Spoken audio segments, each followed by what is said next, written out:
बच्चों बात कर रहे हैं साइज सेपरेशन की। What is the primary purpose of size separation in the pharmaceutical process? Pharmaceutical process में साइज सेपरेशन का क्या मेन रीजन रहता है? आप मुझे बताएंगे क्या? To enhance solubility, to ensure uniformity in dosage forms, to improve stability और टू इंक्रीज पेशेंट कंप्लाइंस। क्या रहता है भाई? To ensure uniformity in the dosage form. Dosage form की ना यूनिफॉर्मिटी के लिए ना आपको साइज सेपरेशन करना बहुत ही ज़रूरी होता है। नेक्स्ट क्वेश्चन जो होता है, which of the following technique is commonly used for the size separation? Size separation के लिए कौन सी टेक्निक नॉर्मली यूज की जाती है? Particle filtration, distillation, evaporation, absorption, कौन सी टेक्निक है? फिल्ट्रेशन टेक्निक्स यूज करते हैं ना भाई, अलग अलग नंबर्स की सीव लगा के अपन इसको साइज सेपरेट करते हैं। नेक्स्ट क्वेश्चन है, in size separation what the term sieving refer? sieving क्यों रेफर, क्या refer? a method using liquid for separation, a method using screen for meshes to separate particles based on size, a technique for grinding material, a process to dissolve solid in the liquid. What is a method using screen or meshes to separate particle based on the size? That is the correct answer.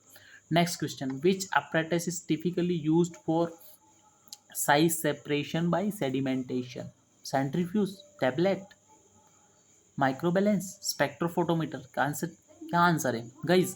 Size separation बहुत ही important है। क्यों? क्योंकि अगर आप कोई दवा गोली बनाते हो ना, तो लिक्विड है, सॉलिड है, सेमी सॉलिड है, कौन सी फॉर्मुलेशन है, अगर उसकी साइज सेपरेशन पार्टिकल नहीं होंगे तो क्या आप डायरेक्ट पेशेंट को दे दोगे? क्या पेशेंट को दोगे तो उसकी जान चली जाएगी ना।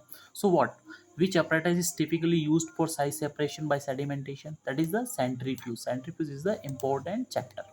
Next, what principle? Next question क्या है? नेक्स्ट क्वेश्चन है आपका बहुत ही इंपॉर्टेंट क्वेश्चन है गाइस, आपको ना इनको फॉलो करना पड़ेगा। What principle does airs classification rely for size separation? Density, magnetic properties, particle shape, velocity of particles, कौन सा आंसर है गाइस? मुझे बताएंगे आप मुझे। What particle principle does air classification rely for size separation? It is the velocity of particles in the air.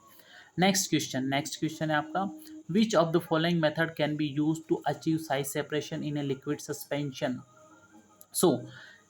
Filtration, drying, coagulation and dissolution, कौन सा है? Which of the following method can be achieve size separation in liquid? तो filtration ही that is the method. अपन filter करते हैं ना, अलग अलग नंबर की वॉटमान फिल्टर है, हाफमान फिल्टर है, फिल्टर रेट लगा के ही। Next question, which type of sieve is commonly use in pharmaceutical application for size separation? Size separation के लिए कौन सी? Rotatory sieve, vibrating sieve, static sieve. तो I think all of these sieves are using for the pharmaceutical preparation. Next question, what is the main disadvantage of using sedimentation for size separation? Like high cost, time consuming, limited particle range, ineffective और large volume. मेरे प्यारे बच्चों, मेरी team, please आप है ना इस और थोड़ा कंसंट्रेट करिए, क्योंकि ये बहुत ही इंपॉर्टेंट कंसेप्ट है। इसमें क्या है, साइज सेपरेशन में डिसएडवांटेज यही है कि इसमें टाइम बहुत ही ज़्यादा लगता है। गाइस, ये ना आप है ना आपको पढ़ना बहुत ज़रूरी है। अगर आपको कोई भी डाउट आता है तो आप प्लीज़ मुझे पिंग करिए, I will definitely helpful you. Otherwise है ना, आपको एग्ज़ाम क्लियर करने के लिए बस आपको पढ़ते रहना है। आप इनको पढ़ते रहिए, बस इनको रिवाइज करते रहिए तो डेफिनेटली। और कुछ डाउट है तो आप बेझिझक आप मुझे कमेंट करिए, definitely I will help you.